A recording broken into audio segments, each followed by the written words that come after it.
This is the British Broadcasting Corporation. Behind every BBC programme, there lies a network of correspondence. Get me London Airport, will you? Today, it happens electronically, but in the past, it was processed through a typewriter, usually in triplicate, having been dictated to a bored woman in a tweed suit. Very quaint. Each of these messages was filed away within the BBC's written archives. 4.5 miles of letters, memos, and manuscripts. They contain almost a century's worth of hopes, fears, disagreements, and consents. They are the secret files of the BBC.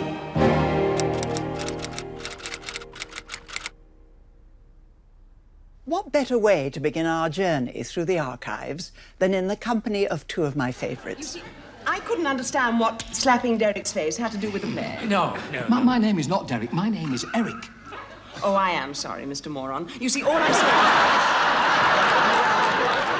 saw... Today, my erstwhile sparring partners, Eric and Ernie, need little in the way of introduction. But in 1948, they were just another young double act searching for their big break. And, like many other eager hopefuls of their generation, they put pen to paper. Dear sirs, we would like to give an audition for television if it could be arranged. We do modern crosstalk and song and dance, have done variety and broadcasting, and did television way back in 1939 with Jack Hilton. Awaiting your reply, Eric Morecambe and Ernie Wise. The audition was granted, but wasn't rapturously received. Description: 2 young men in healthy Hank and lingering death makeup.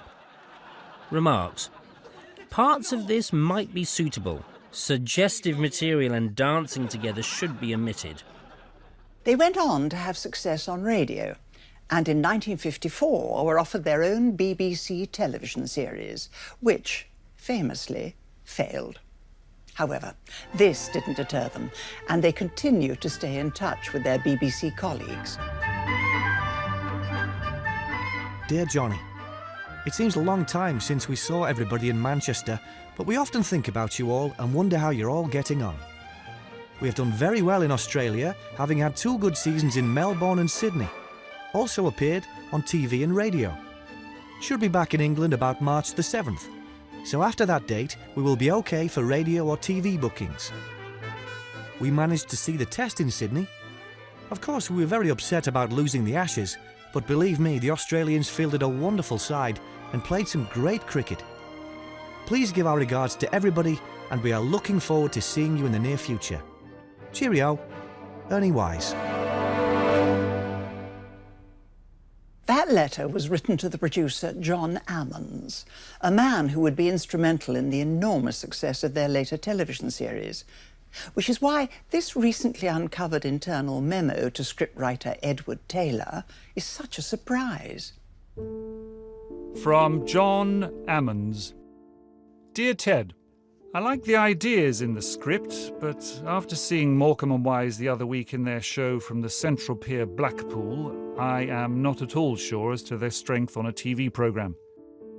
It seems to me that they have learnt very little over the past 5 years or so. Still working the old gags and, in my opinion, frequently working the wrong type of material. They are quite a disappointment to me because when I first worked with them in this region on sound, I thought they had a great future, but frankly, I don't think that they will ever be in the number 1 class. It is even more depressing that it seems that they're quite happy to jog along as they're doing at the moment. I always have thought Eric Morecambe to be a naturally funny man, and I still think that he could be very successful on Vision, but only if he could be detached from Ernie, whom I think is the big weakness. I'm sorry to be pessimistic, but I really cannot see them making the grade in a TV series. Hope to see you when I'm next in town. All the best, yours sincerely, John E. Ammons. By early 1961, the TV series had still to materialise, but their radio and stage careers were on a roll. Here's holiday entertainment for the whole family. The Morecambe and Wise Show, starring Eric Morecambe, Ernie Wise, and all-star company. This, they thought, deserved a pay rise. From Morecambe and Wise to Patrick Newman. Dear Mr. Newman, would you consider giving us a rise in salary for radio? We have advanced in show business, and now our radio salary is too low, in our opinion. We enjoy doing radio and would like to continue. The salary we had in mind was, say, £100. I know it seems a big jump, but it's a long time since we asked for one. We would appreciate your remarks on this matter. Yours sincerely, Morecambe and Wise. To which Variety Bookings manager Patrick Newman replied, Thank you for your letter of June the 10th. The opening sentence was delightful, and I found the 2 query signs rather endearing. Sentence number 2 was nicely put, and altogether things were going very well, considering it was Monday morning. The first half of sentence number 3 kept up the good work when, wham! Out of the blue it came. Double? A big jump indeed. Surely only Gagarin has jumped further. Still, it's 2 years, I agree. I have discussed this with the staff here, and in our scale of fees we seem to think that you would fit at 60 guineas. But then someone said, well, that's only 5 guineas each, isn't it? Which seemed a bit mouldy. Right then, we will spring 70 guineas, but not, I think, more. If you think you could lower your sights a little and find this acceptable. Yours sincerely, Patrick Newman, Light Entertainment Booking Manager. Dear Mr. Newman, it's quite remarkable that's the amount we had in mind. If you had offered us 60 guineas, we would have replied, well, that's only 5 guineas each, isn't it? Which seemed a bit mouldy. I've discussed this with my staff being my wife, Eric's wife, 2 children and 2 dogs. Oh, I did mention it to Eric, and he lowered his sights a little and nodded his head. Cheerio, sincerely, Morecambe and Wise. To many, the BBC is defined by the people it puts in front of the camera. But those working behind the scenes have had as much, if not more, of a hand in shaping the destiny of the corporation. None more so than the BBC's founding father, Lord Reith, whose stated mission to inform, educate and entertain is still the bedrock of the company he created. Did you consciously impose your own view of the world on the programmes and the practice of the BBC? That's a leading question, isn't it? Yes. Reith was a dour Scotsman of strong-held, intractable opinions, who few dared cross. But he met his match in Winston Churchill, and their long-running feud would have far-reaching consequences for the BBC. Scene 7, take 1. Do you think that Churchill was hostile to you? Yes, he was. We were at a distance. There was no doubt about that. Where are we now? Their 2 huge egos first collided in 1926, when they fought over Churchill's attempts to take the BBC under government control. Reith won that one, but from then on, the battle lines were drawn. In the early years, Reith tried to avoid political controversy by allowing the parties to decide which political speakers would be broadcast. And they, of course, chose MPs who towed the line. Not something Mr. Churchill was known for, and he became increasingly frustrated with what he saw as the censorship of his views, especially after he lost his cabinet post in 1929. To Sir John Reith. Dear Sir John, I am very glad you liked my appeal on behalf of the blind. I am about to make a public offer to the BBC of £100 out of my own pocket for the right to speak for half an hour on politics. How ashamed you will all be in a few years for having muzzled the broadcast. Exactly the same thing happened in the old days, when they were afraid of freedom of speech and writing. But the obstructionists have gained no fame in history. How absurd to have a complete democracy and all access to them denied. This is going to be a bad year. Dear Mr. Churchill, thank you for your letter of the 29th.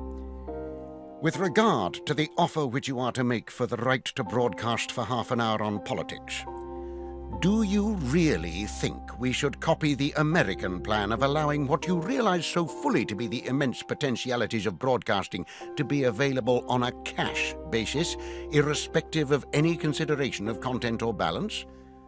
We have more than once been offered £100, not for half an hour, but for 1 minute. We are not obstructing anybody at the present moment. There has been no request from the parties since the last general election for political broadcasting. Yours sincerely, John Reith. Dear Sir John, I am sure the American plan would be better than the present British methods of debarring public men from access to a public who wish to hear. With regard to your last paragraph, you are certainly obstructing me. I wish to broadcast on grave political issues before the end of January. On what legal ground do you deal only with parties? I was not aware that parties had a legal basis at all, or that they had been formally brought into your license. Between 1930 and 1939, Churchill spoke only 6 times on political matters for the BBC.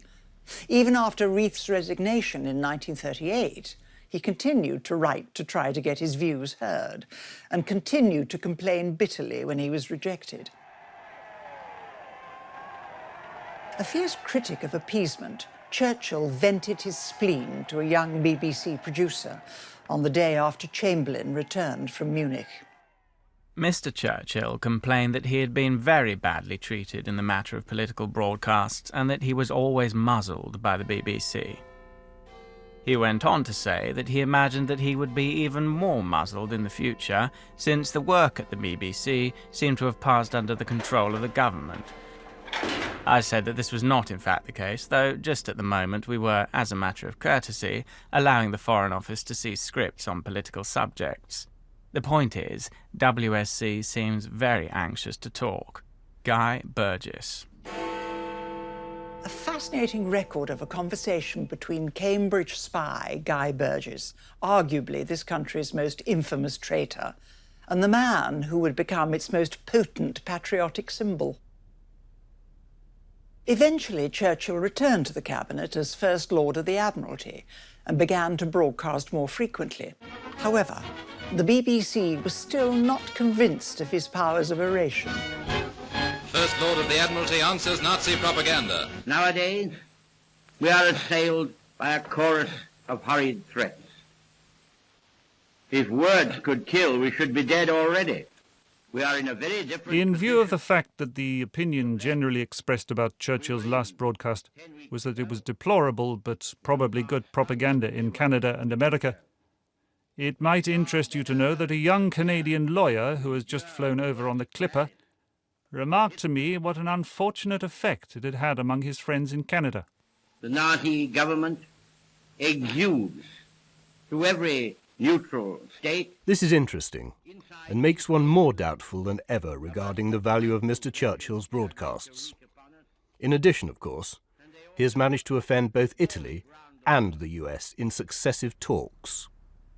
During the war years, Churchill's relationship with the BBC thawed somewhat as antipathy gave way to mutual need, and the new Director General took a more conciliatory approach than his predecessor.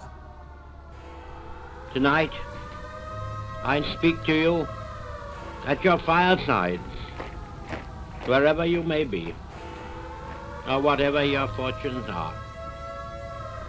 I repeat the prayer around the Louis d'Or. Dieu protège la France. My dear Prime Minister, I was very sorry I was not able to come for your broadcast last night. May I therefore be allowed to congratulate you most warmly upon it? It came through here superbly, in both languages, and it will obviously have a profound effect in France and all over the world. You will be sorry to learn that a bomb exploded right in the middle of our cake here last week. Unhappily, with the loss of 7 lives, several other casualties, and the wrecking of most studio and other facilities above ground. All of our broadcast services, however, went on without interruption.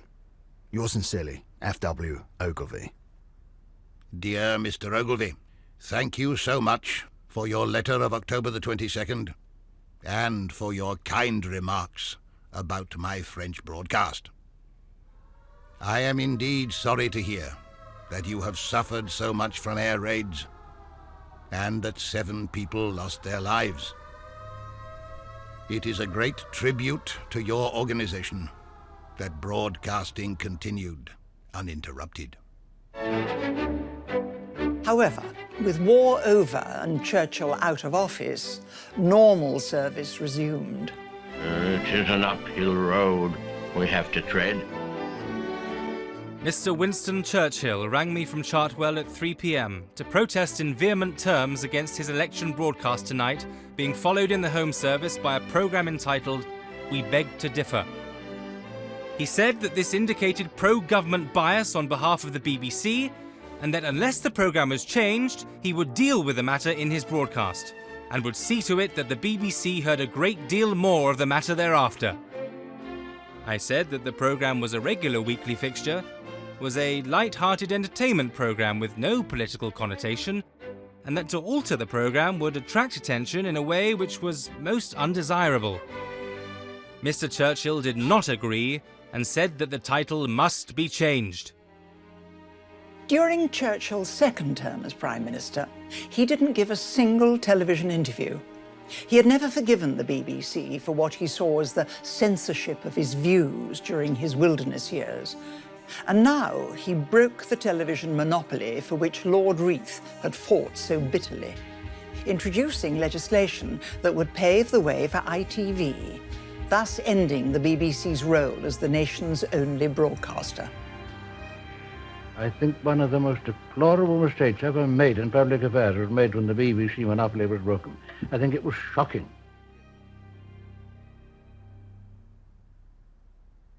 During his time in office, Lord Reith kept an iron grip on the organisation he'd created. He was a firm believer in giving his listeners what they needed rather than what they wanted, and this even extended to music. Jazz in its place is all right, but do you not agree that it has got altogether out of its place in the life and interest of a considerable section of the community, and that to some extent anyhow, it is degrading? Was all aglow and heaven was in your eyes the night that you told me. Do you think it is a tribute to our educational, apart from any other standards, that the personnel of jazz bands should be a matter of public interest? And are you happy in encouraging it? You feel we have a serious responsibility, intellectual and ethical, and that we have been right in declining to cater down on the give the public what it wants basis. Please keep an eye on the matter, because it is only by vigilance that good will come and ill be averted. After Lord Reith's departure, the BBC's protectors of virtue were the Dance Music Policy Committee. I've been having second thoughts about this, and I'd like to hear more from the music department about the idea. A secret group of senior employees who would decide which songs were suitable to be played on the radio and later on television. That's all right, isn't it? We'll put that one in. They wielded an inordinate amount of power, having the ability to ban a song completely or insist on lyric changes. Their comments are a wonderful barometer of the moral landscape. From Director of Variety, the following songs have been banned for broadcasting. Hold It, Joe, suggestive lyric. Where is my Sunday potato? Politically unsuitable. The following song is passed, but the word marriage must be mentioned in the lyric. Baby, move into my arms. The Shirley has a pleasant enough melody, but is a rather undistinguished ballad. And what is a Shirley? Even after the committee disbanded in 1964, the BBC continued to keep a close watch on the nation's morals. No matter how big the group, if your song was deemed inappropriate, it was off the airwaves. From Tom Sloan, head of Light Entertainment Group Television, to C.P. Tell. In the Beatles film, so far uncompleted, The Magical Mystery Tour, they sing a number called I Am a Walrus.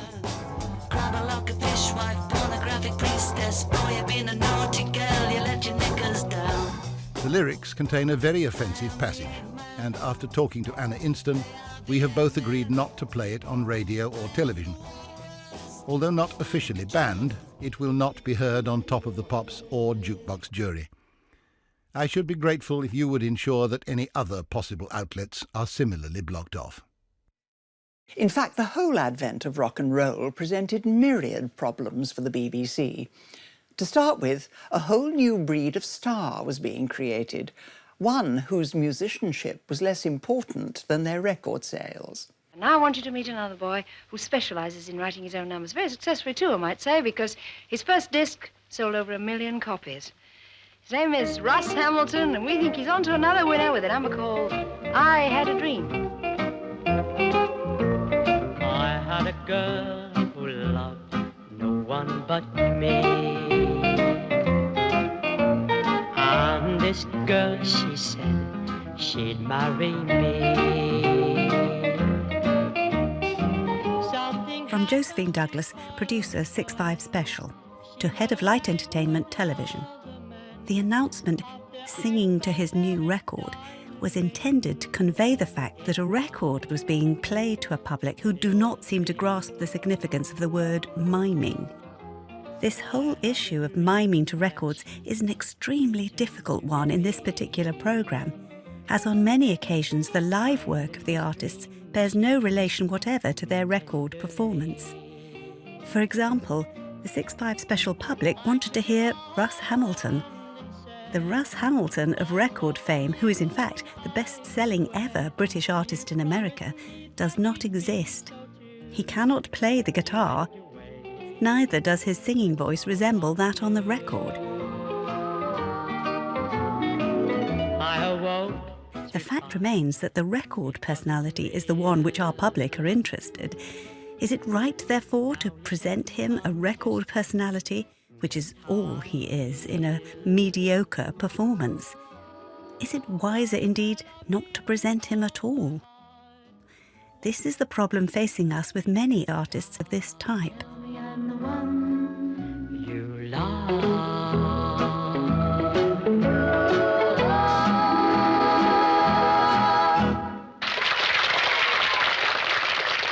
It wasn't only stars that created problems. The rise of 1960s counterculture left the solid gentlemen's club of the BBC perplexed in the extreme.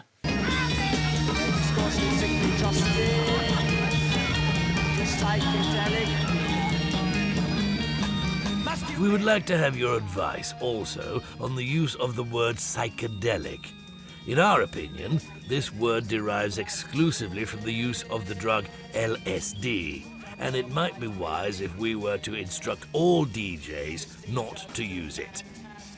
On the other hand, this is only our opinion, and other people claim that the word is not connected exclusively with drugs at all. Would you please advise us on both points, and on our policy regarding all discs alleged to contain references to or be based on drugs and drug taking?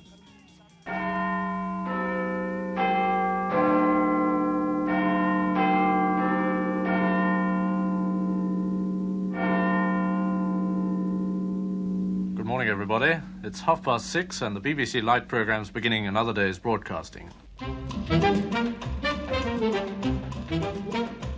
For the first 24 years of its existence, the BBC was an almost entirely masculine preserve, certainly in terms of its presenters.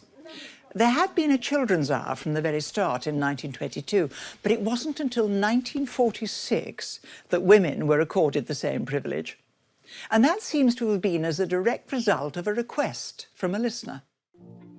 Dear Sir, I enclose for your perusal a page taken from a little monthly paper called Housewife, which I think is read by a great many middle-class, educated women who have, perforce, to spend much time in their homes doing their own chores and who feel that their brains are in danger of becoming thoroughly mouldy. It is for women such as us that I appeal for a woman's hour on the radio. at a time, preferably, between 2 and 3 each afternoon, when we can relax and listen to one thing really interesting. In view of the fact that the BBC pays large sums to dance bands and crooners, I think they might engage a woman with the right personality to host a woman's hour on the lines I have suggested. I assume the right type of person would make a big success of it, and it would be appreciated by a very deserving part of the community, who have not had much consideration of late. I hope you'll be able to do something about this. Yours truly, J.M. Schofield. While the BBC obviously took note, they didn't agree with all Mrs. Schofield's suggestions and appointed a man as the host. Good morning, ladies.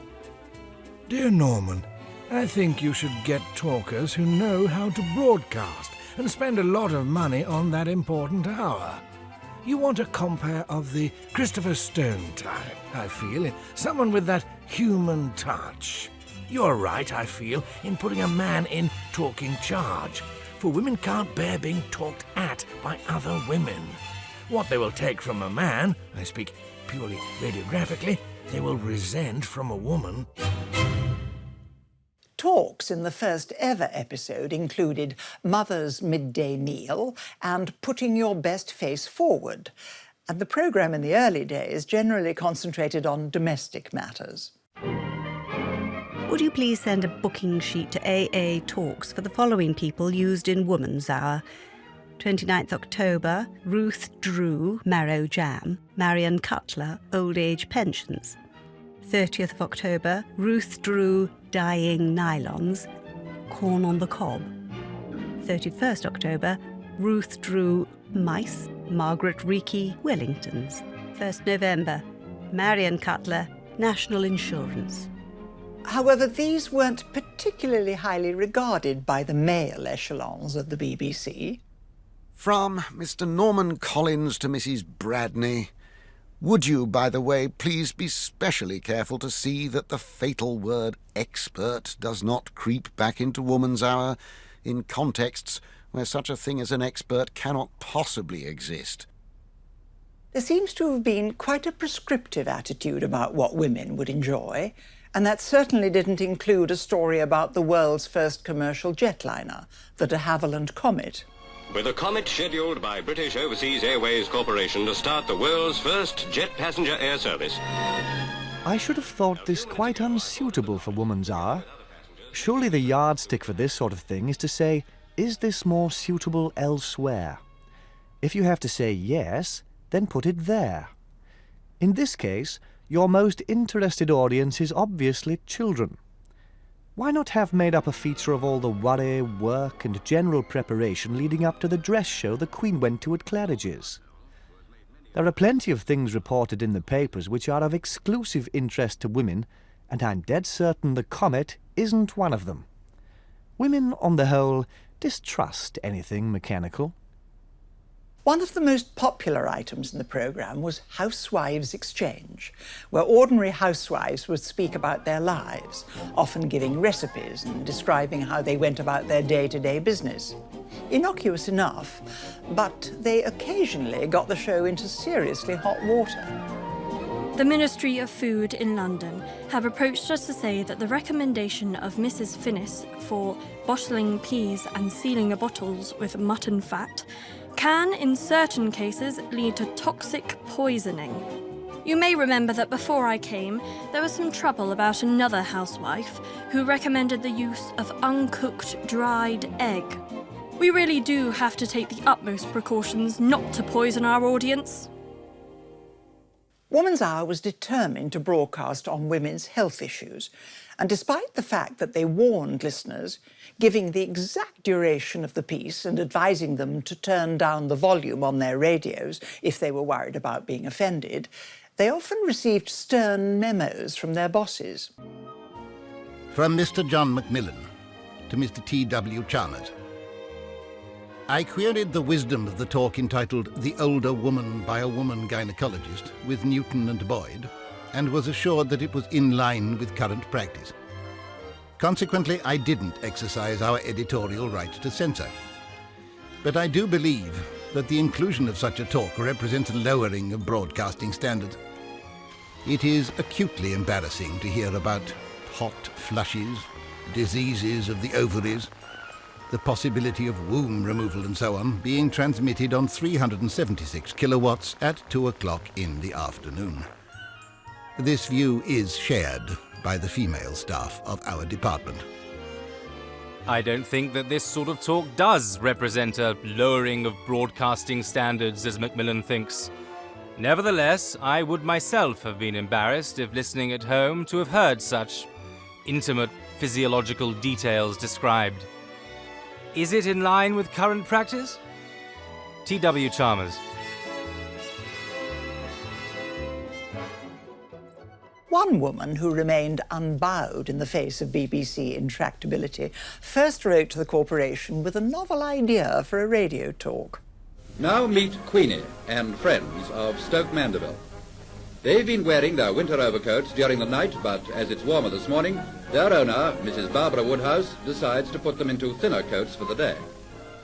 Dear Mrs. Woodhouse, we have now fully considered your script, Rugs for Cows, and regret that in view of its comparatively limited appeal, we are unable to find space for it in our programme. Undaunted, Barbara Woodhouse's response set the tone for her future correspondence. Dear Mr. Dunnett, thank you very much for your letter and my script. I'm sorry you've had to reject it, as I feel so strongly that it has a very wide appeal. A small letter I wrote 3 years ago, which was published in the Farmer and Stock Breeder, brought me over 300 letters from all over the world. In England, nearly all the daily papers put photographs of the cows before the public, and so many farmers rugged their cows with great success. If it's wet, the cows wear raincoats. In cold weather, they have jute and wool-lined rugs, while in summer, Mrs. Woodhouse turns them out in cotton. So far, she hasn't bought them any underwear. Being a doctor's wife, we see so much hardship with old people being short of milk that anything we can do to stop it, we do. Don't bother to answer this. When milk rationing becomes very severe, you may feel this is more important a subject than you think. Yours sincerely, Barbara Woodhouse. She had more luck with Woman's Hour, where she gave a talk on taking my cows on holiday. But her further suggestions for talks on domestic service, rain, original ideas for children's parties, and men were rejected. Not content with making the odd guest appearance, she wrote to the BBC offering herself as a regular commentator. However, the powers that be didn't even think she was worth an audition. To Mrs. B. Wontner. Dear Madam, thank you for your letter and for your application for a commentary test. As I'm sure you will appreciate, we have received a great number of similar applications from would-be commentators. It is only possible to shortlist a very few of them for interview, audition and training. I regret, therefore, that I am unable to place your name on this shortlist. Yours faithfully, CFG Max Muller. Unsurprisingly, Barbara didn't take this lying down. Dear Sir, thank you for your letter, turning down my request for a commentary test. I feel it must be very difficult to shortlist anyone without hearing them speak, and to turn any applicant down just on a letter seems very short-sighted to me, especially as you obviously don't even know who I am, as you got my name wrong. I don't mean this rudely, but I've been told so many times I have the perfect voice for broadcasting that it seems queer to me that so many people can be possessed of the same thing. I got my first job broadcasting simply by someone hearing me speaking to the receptionist at the BBC. Yours faithfully, Barbara Woodhouse. Are you ready? Forward. Don't forget to jerk your dog. That's right, about turn. Undeterred, Mrs. Woodhouse continued her assault, and when her idea for a television programme on making clothes for children was rejected, wrote to the producer pushing other ideas. My subjects are varied, having, I think, done more in my 46 years than most women would have done in 100 years, and I don't mean this boastingly.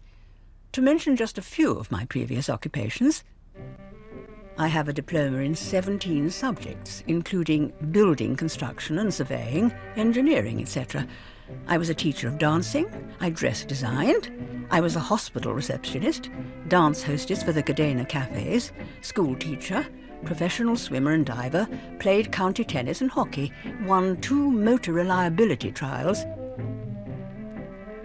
Besides living years on a lonely estancia in the Argentine, breaking horses for Oxo, I have been a government milk tester, a farmer.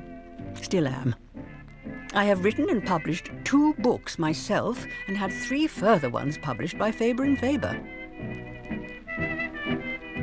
I have written, directed and made 4 films. I am a doctor's wife with 3 children and know more quick new dishes for busy housewives than most people, as cookery is my pet hobby. Besides this, of course, I run 4 dog training schools and write for innumerable papers overseas. If any of my experiences are ever any use to you, I should be pleased to be of use. Yours sincerely, Barbara Woodhouse. And as if all that wasn't enough, she added a postscript. P.S. I have just been on the Hamburg television for 1 hour, all in German. Self-taught in 3 weeks.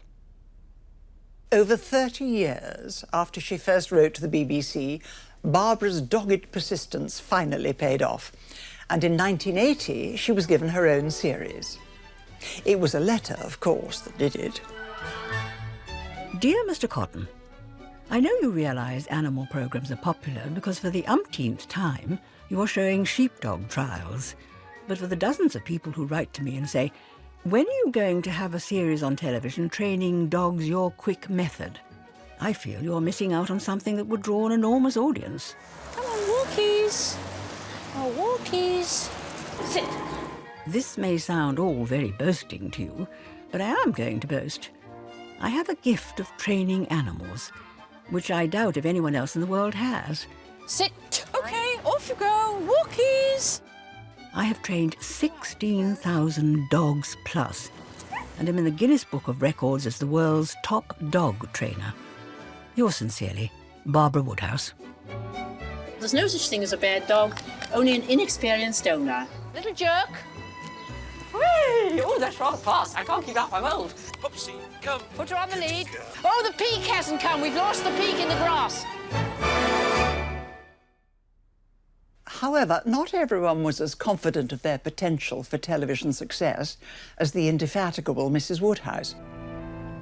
I've got a story to tell you. It's all about spies. Impossible as it is to believe now, Alec Guinness was less than convinced of his suitability to play George Smiley, despite a direct approach by John le Carré.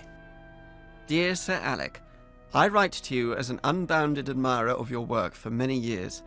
The BBC has just acquired television rights in Tinker Tailor Soldier Spy, a novel which I wrote a few years back, of which the plots, narrative and heart are all sustained by one character, George Smiley.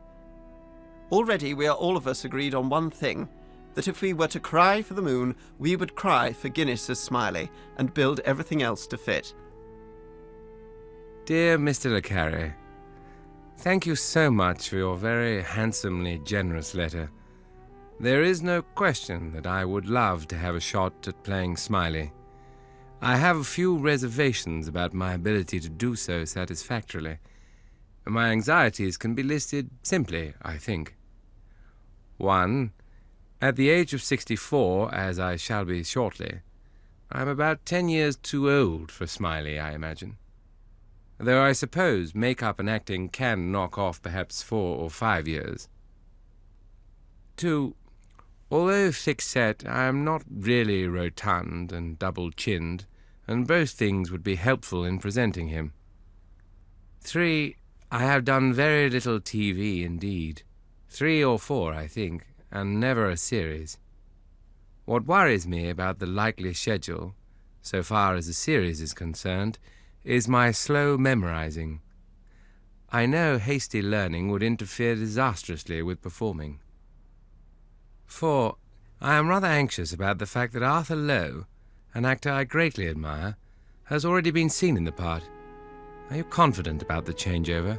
I'm not. So I can't tell the minister who'll do it, can I? He'll take the job, clean the stables, go backwards, go forwards, do whatever's necessary. It's your generation, after all. Your legacy. Another performer the BBC were keen to sign up was Tony Hancock, who impressed from the start when he auditioned with his comedy partner, Derek Scott. Two pleasant young men in lounge suits, not untalented and perform with verve, should prove suitable televariety or review. Hancock was soon making regular radio appearances, but as his star rose, so did his neurosis. He felt he deserved star billing in the Radio Times for his role in the series Educating Archie, but the BBC thought that belonged to another of the show stars, Alfred Marks. Hancock's concern is shown in this letter from his agent to Pat Hilliard, head of Variety. I'm sorry to have to take up your time with the following matter, but trivial as it may seem to you, with us it is all important, and we find ourselves in a somewhat difficult position with our client, Tony Hancock. In today's issue of the Radio Times, other than for the fact that Mr. Mark's name is not in the heavy type, he has been given top position after the title, which we feel is unfair to Tony Hancock. And I repeat, it has placed us in a most difficult position with him. By 1953, Hancock's status was such that when an inevitable mistake was made, the BBC were quick to try and mitigate the situation with their touchy star. Dear Tony, if you have not already seen next week's edition of Radio Times, you will get something of a shock when you look at the billing for the Saturday repeat of Force's All-Star Bill. We seem inadvertently to have starred Messrs. Jewell and Morris, and I have written to them explaining that this is a mistake on the part of Radio Times, for which they take full blame and indeed apologise. Anyhow, it occurred to me that it may be even more galling to the leading comedian who really is in the show, and I therefore write to tell you that we are jolly sorry, and I am posting it today in an effort to get it in first before you come on the telephone and challenge me to a bout of golf, if not fisticuffs. Yours sincerely, Pat Newman. The more in demand he got, the harder Hancock became to pin down, goading Variety booking manager Patrick Newman to write, Tony, it's a damn sight easier to book the 14 live Foons than it is to book one Hancock. Various gentlemen have been on the phone to me, and what I have set out in my letter is what they tell me you require, so I hope everything is now in order. I toyed with the idea of coming up to see your epic, but I know one young lady who lives there and who says Nottingham is not very pleased with your friend Tony Hancock. They think he acts in the manner that a Nottingham panto is beneath him. I am sure such is not the case, but there would not be much point in my expressing any judgment even if I got up there to see it, for I suspect I'd probably much prefer you acting in the manner that a Nottingham panto is beneath you. Unsurprisingly, given Hancock's need for approval, of which Newman was fully aware, the response was Hancock at his most humble. Regarding the remarks of the young lady from Nottingham, I found them a little hard to take after carting 14 stone of exhausted Hancock twice a day to the Grand solely for the pleasure of the children. However, we had excellent press and the theatre is full. I hope the lady's remarks won't stop you coming up here if you can. Best wishes, head down, left arm stiff, foot pointing to the sky. Happy New Year to you too, Tony. BBC Television presents... Hancock.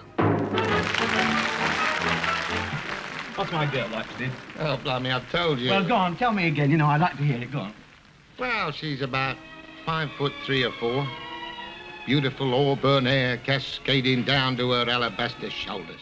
After a slow start, Hancock's Half Hour became one of the most popular programmes on radio and television. In fact, it was almost a victim of its own success. What's her name? Gladys. This series has been the first occasion on which I have ever had to ask my studio manager to hold audience laughter down. And with some of the mad, hysterical fan audiences we have had, this has often proved extremely difficult. At present, I have taken the only 3 practical steps I can, short of actually stopping the general public getting hold of tickets for the show. These are: A. I have had the position of the audience microphone shifted. B. Have asked the studio supervisors to see that no hysterical-looking Bobby Soxers get near to the front of the theatre. C. I have been telling audiences that whilst we welcome their happy laughter, we want neither applause or hysteria after gags. Short of barring these hysterical guardians of Britain's future from the studio, I don't see what else we can do. Dennis Main Wilson. Despite the show's huge popularity, the BBC was starting to lose patience with their difficult star. He is a highly nervous and to a degree temperamental artist, and 13 weekly shows are just about the limit of his capabilities. In fact, his rest when Asian flu took him out of the series for a week was a blessing in disguise. And without this enforced break, I believe the latter shows in the series would have suffered in performance. References to Hancock's health problems pepper the archive, with only a couple hinting at one of the real sources of the problem. In a short 1961 letter, the Chief Assistant General Light Entertainment wrote to Hancock's agent. My dear Roger, I hesitate to approach you concerning a couple of small debts incurred by Tony during his recent series for us. They are in respect of a bottle of gin, 37 shillings 6 pence, and brandy, 10 shillings, bought by 2 dressers and supplied in his dressing room. If you could arrange payment of £2, 7 shillings and 6 pence, I will see the persons involved are reimbursed. And a letter from Tony Hancock, sent from Enton Hall Dietetic and Osteopathic Hydro and Health Farm to Patrick Newman, shows his ambivalence towards one of his many periods, detoxing. Very sorry I can't make it tomorrow, but they made a special arrangement for me to get in here for a week, and I feel I must take advantage of it while I can. I would be only too pleased to exchange hot water and lemon for a full-scale booze-up, but perhaps we can meet sometime next week. Tony. Hancock's ruthless streak is evident. The files show he switched agents 3 times, refused to sign any sort of a long-term contract with the BBC, and got rid of his co-star, Sid James. In 1962, he switched sides to ITV. A memo from Tom Sloan, head of Light Entertainment, marks the closing of Hancock's file and reveals the frustration with which he was now held. Basically, the situation is that Hancock was primarily interested in making television films in which he could retain full control of domestic and overseas rights. I pointed out that the BBC did not do such deals. Quite clearly, he has found an organisation which does, and he has gone there for that reason. His loss is to be greatly regretted, but one must remember he will be without his producer, Duncan Wood, and his scriptwriters, Galton and Simpson, and Sidney James. The result could well be unfortunate. Hancock is a moody perfectionist, with a great interest in money and no sense of loyalty to the corporation. I am satisfied that we did everything possible to keep him within the fold.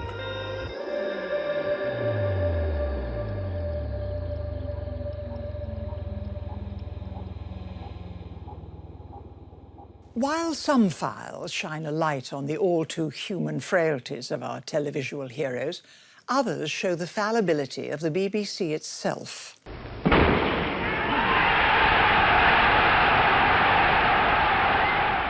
Harold Abraham's win at the 1924 Olympics would be immortalised in the film Chariots of Fire. By 1935, he was the BBC's most respected athletics commentator. This presented the corporation with a dilemma. Should they send him to cover the Berlin Olympics the following year? The problem? Abrahams was Jewish. He was quite willing to go, but felt it would be safer for him to travel as an official BBC representative rather than as a private individual. I'll let the BBC's Director of Outside Broadcasts take up the story. You will remember that at a programme board meeting in the late autumn, we discussed the advisability of using Mr. Harold Abrahams as our commentator at the Olympic Games. It was then felt that, While we were not prejudiced against him for racial reasons, it might be advisable to postpone a final decision as to his employment by us until nearer the time, when we should be able to see the state of feeling in Germany and the consequent probability of their differentiating against him in the matter of facilities. Mr. Abrahams came to see me a few days ago, and while he had no wish to force us into a decision that we did not wish to make, he said that it would be a great help to him to know now whether he was likely to be our official commentator. His point is that he does not feel justified in provoking a possible unpleasantness by going as a private individual, but he would not have any scruples about going in some official capacity. The point about this is, of course, that Abrahams is a Jew. He is our best commentator on athletics. Apparently, if we are prepared to come out into the open and label him the BBC commentator for the Olympic Games, he is quite ready to go to Germany. The question arises as to whether or not we should do this. We all regard the German action against the Jews as quite irrational and intolerable, and on that score we ought not to hesitate. But should we, as between one broadcaster and another, put aside all views of this kind and take the line that however irrational we regard another country's attitude to be, it would be discourteous to send a Jew commentator to a country where Jews are taboo? It seemed no one had an answer to that question, as the various executives argued it out by memo.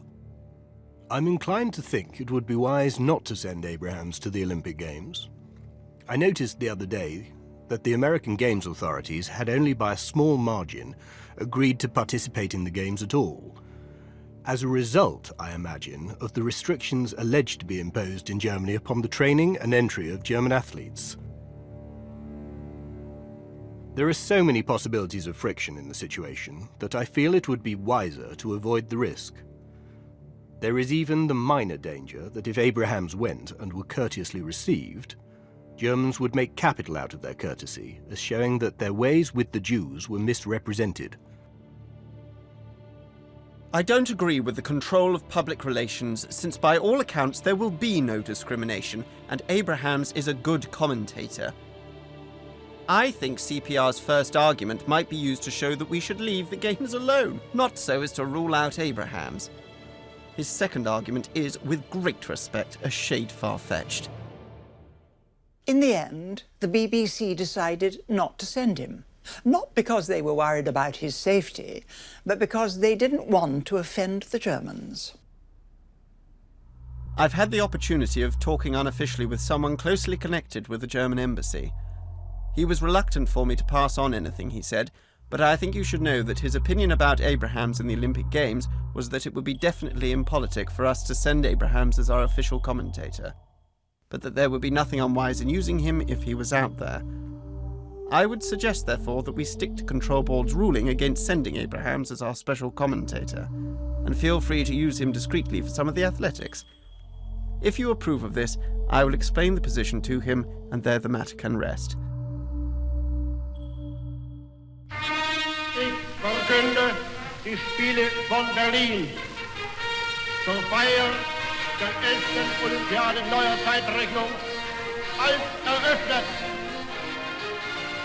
So the most respected athletics commentator in the United Kingdom travelled to the Olympics as a freelancer, with the BBC still planning to use him, but without offering him the protection of their name. A truth carefully hidden in this letter to the German broadcasting organisation.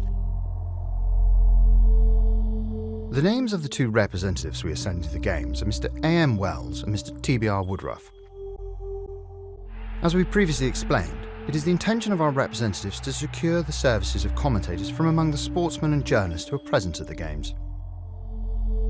Perhaps you could therefore be kind enough to provide them with a sufficient number of passes to admit the commentators as well as themselves to the microphone positions. No doubt you will give these to them on the spot, but meanwhile we should like to know with whom they are to get in touch on their arrival in Berlin. Yours faithfully, the British Broadcasting Corporation. But Abrahams would have the last word. Rather a lot of them, in fact, as his emotional commentary on the 1500 metres race would become a landmark, changing the face of sports commentating forever. Collison. Come on, Jack, 100 yards to go. Come on, Jack. My God, he's done it. Jack, come on. Lovelock wins. 5 yards, 6 yards, he wins. He's won, hooray.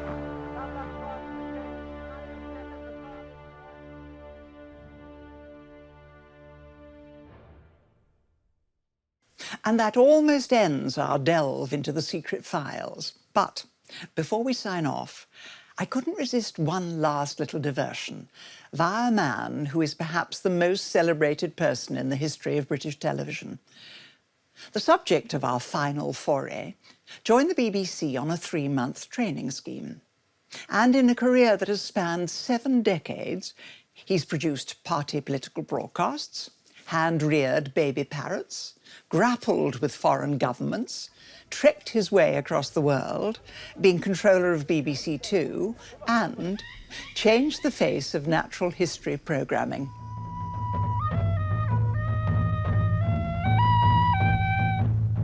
David Attenborough's letters to his colleagues provide a wonderful record of his early travels as a producer and presenter in the Talks unit. Here's just one of them. Dear Leonard, how I wish I were doing party politicals in London. Please do not take this as a permanent wish. It will fade in 3 months' time.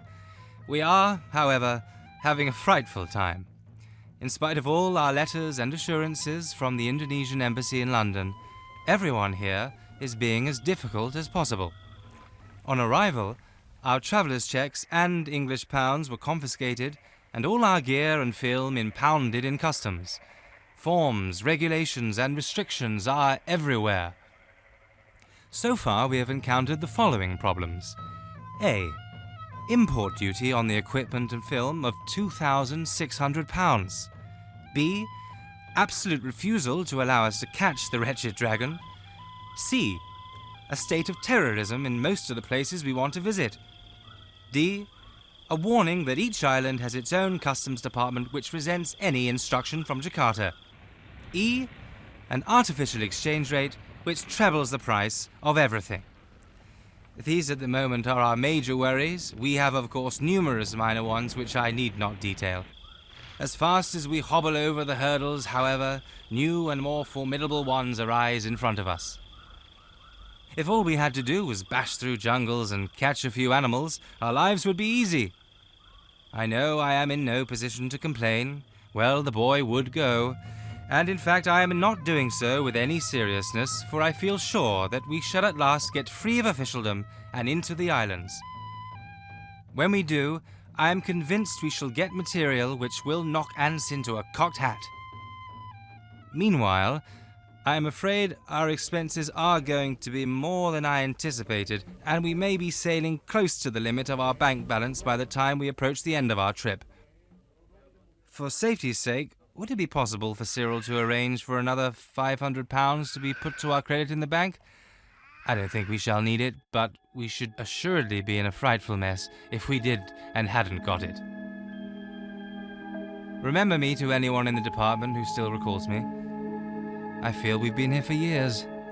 Yours, as ever, David.